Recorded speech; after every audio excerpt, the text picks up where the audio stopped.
Hi all welcome to my channel. So ಯಾರೇ ನನ್ನ channel ನೋಡ್ತಿದ್ದೀರಾ ಸೊ ಪ್ಲೀಸ್ ಸಬ್ಸ್ಕ್ರೈಬ್ ಮಾಡಿ. ಇಲ್ಲಿ ನಾನು ಇವತ್ತು ರಾಗಿ ವೆಜಿಟೇಬಲ್ ಸೂಪ್ನ ಹೇಗೆ ಮಾಡೋದು ಅಂತ ತೋರಿಸ್ತಾ ಇದ್ದೀನಿ. ಸೊ ಇಲ್ಲಿ ಫಸ್ಟ್ ನಾನು ಬೀನ್ಸ್ನ ಸಣ್ಣದಾಗಿ ಕಟ್ ಮಾಡ್ಕೊಂಡಿದ್ದೀನಿ. ಸಣ್ಣದಾಗಿ ಕಟ್ ಮಾಡ್ಕೊಂಡ್ರೆ ಅದು ಬಾಯಿ ಸಿಕ್ಕಿದಾಗ ತುಂಬ ಟೇಸ್ಟಿಯಾಗಿರುತ್ತೆ. ಸೊ ಬೀನ್ಸಲ್ಲಿ ತುಂಬ ಬೆನಿಫಿಟ್ಸ್ ಇದೆ ನಮಗೆ. ಇದು ಕ್ಯಾನ್ಸರ್ನ ತಡೆಗಟ್ಟುತ್ತೆ ಆ್ಯಂಡ್ ಹಾರ್ಟ್ ಹೆಲ್ತ್ನ ಚೆನ್ನಾಗಿಟ್ಕೊಳ್ಳುತ್ತೆ. ನಾನಿಲ್ಲಿ ಒಂದು ಕಾಲು ಭಾಗದಷ್ಟು ಕ್ಯಾರೆಟನ್ನು ತೊಗೊಂಡಿದ್ದೀನಿ. ಸೊ ಕ್ಯಾರೆಟಲ್ಲೂ ನಮ್ಮ ಹೆಲ್ತಿಗೆ ತುಂಬ ಬೆನಿಫಿಟ್ಸ್ ಇದೆ. ಇದು ನಮ್ಮ ಕಣ್ಣು ದೃಷ್ಟಿನ ಇಂಪ್ರೂವ್ ಮಾಡುತ್ತೆ, ಶುಗರ್ನ ಬ್ಯಾಲೆನ್ಸ್ ಮಾಡುತ್ತೆ, ವೆಯ್ಟ್ ಮ್ಯಾನೇಜ್ಮೆಂಟಿಗೆ ಸಹ ತುಂಬ ಹೆಲ್ಪ್ ಮಾಡುತ್ತೆ. ಹಾಗೆ ಕ್ಯಾನ್ಸರ್ನ ತಡೆಗಟ್ಟುತ್ತೆ ಮತ್ತು ಬಿ ಪಿನ ಕಮ್ಮಿ ಮಾಡುತ್ತೆ ಆ್ಯಂಡ್ ಹಾರ್ಟ್ ಡಿಸೀಸ್ನ ಕಂಟ್ರೋಲಲ್ಲಿ ಇರುತ್ತೆ ಆ್ಯಂಡ್ ಇಮ್ಯುನಿಟಿ ಪವರ್ ಸಹ ಇಂಪ್ರೂವ್ ಮಾಡುತ್ತೆ. ಹಾಗೆ ಬ್ರೈನ್ ಹೆಲ್ತನ್ನು ಬೂಸ್ಟ್ ಮಾಡುತ್ತೆ. ನೆಕ್ಸ್ಟ್ ನಾನು ಗ್ರೀನ್ ಚಿಲ್ಲಿ ತೊಗೊಂಡಿದ್ದೀನಿ. ನಾನಿಲ್ಲಿ ಒಂದು ಗ್ರೀನ್ ಚಿಲ್ಲಿ ತೊಗೊಂಡಿದ್ದೀನಿ. ಸೊ ಡಿಪೆಂಡ್ ನಿಮಗೆ ಎಷ್ಟು ಖಾರ ಬೇಕೋ ಅಷ್ಟು ತೊಗೋಬೋದು. ಅದನ್ನು ಸಹ ಸಣ್ಣದಾಗಿ ಹೆಚ್ಕೊಂಡಿದ್ದೀನಿ. ಹಾಗೆ ಒಂದು ಅರ್ಧದಷ್ಟು ನೀರುಳ್ಳಿನೂ ಸಹ ತುಂಬ ಸಣ್ಣದಾಗಿ ಹೆಚ್ಕೊಂಡಿದ್ದೀನಿ. ಹಾಗೆ 3-4 ಬೆಳ್ಳುಳ್ಳಿ ಕಾಳನ್ನು ತೊಗೊಂಡಿದ್ದೀನಿ. ಹಾಗೆ ಒಂದು 1/4 ಇಂಚಷ್ಟು ಶುಂಠಿನ ಎಲ್ಲದನ್ನು ಸಣ್ಣದಾಗಿ ಹೆಚ್ಕೋಬೇಕು. ನಾನು ಶುಂಠಿನ ಒಂಚೂರು ದೊಡ್ಡದಾಗಿ ಹೆಚ್ಕೊಂಡೆ. ಅದು ತುಂಬ ದೊಡ್ಡದಾದರೆ ಒಂಥರ ಒಂದೇ ಸತಿ ಟೇಸ್ಟ್ ಬಾಯಿಗೆ ಸಿಕ್ಕಿದಾಗ ಸ್ವಲ್ಪ ಅನಿಸುತ್ತೆ. ಹಾಗಾಗಿ ಸ್ವಲ್ಪ ಎಷ್ಟಾಗುತ್ತೆ ಅಷ್ಟು ಸಣ್ಣಕ್ಕೆ ಹೆಚ್ಕೊಬೇಕು ಎಲ್ಲದನ್ನು. ಶುಂಠಿ ಮತ್ತು ಬೆಳ್ಳುಳ್ಳಿ ಎರಡೂ ಸಹ ನಮಗೆ ಡೈಜೆಷನಿಗೆ ತುಂಬ ಹೆಲ್ಪ್ ಮಾಡುತ್ತೆ.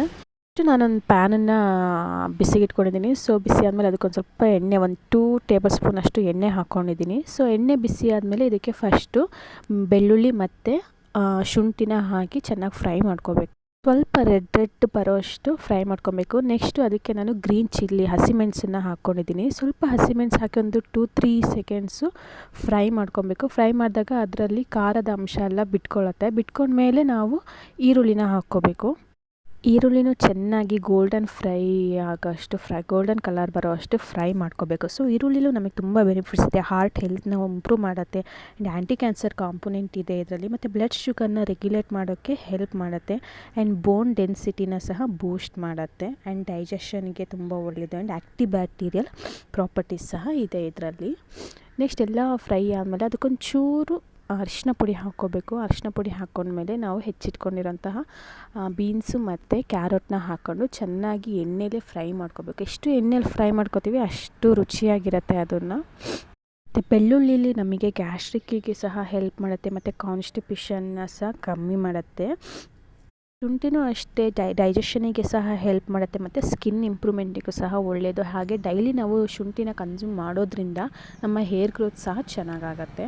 ಸೊ ಇಲ್ಲಿ ನಾವು ತರಕಾರಿನ ಚೆನ್ನಾಗಿ ಫ್ರೈ ಮಾಡ್ಕೊಂಡಿದ್ದೀನಿ. ಫ್ರೈ ಮಾಡ್ಕೊಂಡ್ಮೇಲೆ ಅದಕ್ಕೆ ಸ್ವಲ್ಪ ಕಾಳು ಮೆಣಸಿನ ಪುಡಿ ಹಾಕ್ಕೊಂಡಿದ್ದೀನಿ. ನಿಮ್ಮ ಟೇಸ್ಟಿಗೆ ತಕ್ಕಷ್ಟು ನೀವು ಯೂಸ್ ಮಾಡ್ಕೋಬೋದು. ಇಲ್ಲಿ ನಾನು ಏನು ರೆಸಿಪಿ ತೋರಿಸ್ತಿದ್ದೀನಿ ಇದು ಒಬ್ರಿಗಾಗೋಷ್ಟು ತೋರಿಸ್ತಾ ಇದ್ದೀನಿ ನಾನು.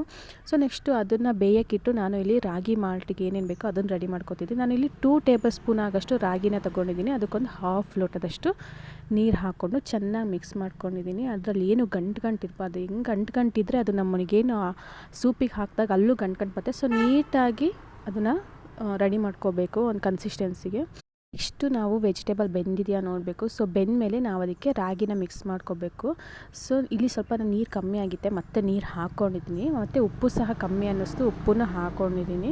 ಸೊ ಹಾಕ್ಕೊಂಡ್ಮೇಲೆ ನೀಟಾಗಿ ರಾಗಿ ಈ ಕಡೆಯಿಂದ ರಾಗಿ ರೆಡಿ ಮಾಡಿದ್ದನ್ನು ಹಾಕ್ಕೊಳ್ತಾನೆ ನಾವು ಒಂದು ಸ್ಪೂನಲ್ಲಿ ತಿರ್ಸ್ಕೋಬೇಕಿಲ್ಲ ಅಂದರೆ ಗಂಟಾಗುತ್ತೆ. ಸೊ ಇದ್ರ ಮೇಲೆ ನಾನು ನನಗೆ ಕೊತ್ತಂಬರಿ ಸೊಪ್ಪು ತುಂಬ ಇಷ್ಟ. ಸೊ ನಾನು ಎಲ್ಲದಕ್ಕೂ ಯೂಸ್ ಮಾಡ್ತೀನಿ. ಆ್ಯಂಡ್ ರಾಗಿ ಮಾಡಿದ್ದು ತುಂಬ ರುಚಿಯಾಗಿತ್ತು. ನನಗಂತೂ ತುಂಬ ಇಷ್ಟ ಆಯಿತು. ಒಂದು ಸತಿ ಟ್ರೈ ಮಾಡಿ ಆ್ಯಂಡ್ ವಿಡಿಯೋ ಇಷ್ಟ ಆಗಿದ್ದರೆ ಲೈಕ್ ಮಾಡಿ, ಶೇರ್ ಮಾಡಿ. ಒಂದು ಸತಿ ಟ್ರೈ ಮಾಡ್ಕೊಳ್ಳಿ, ತುಂಬ ಚೆನ್ನಾಗಿದೆ. ವೆಯ್ಟ್ ಲಾಸಿಗೂ ತುಂಬ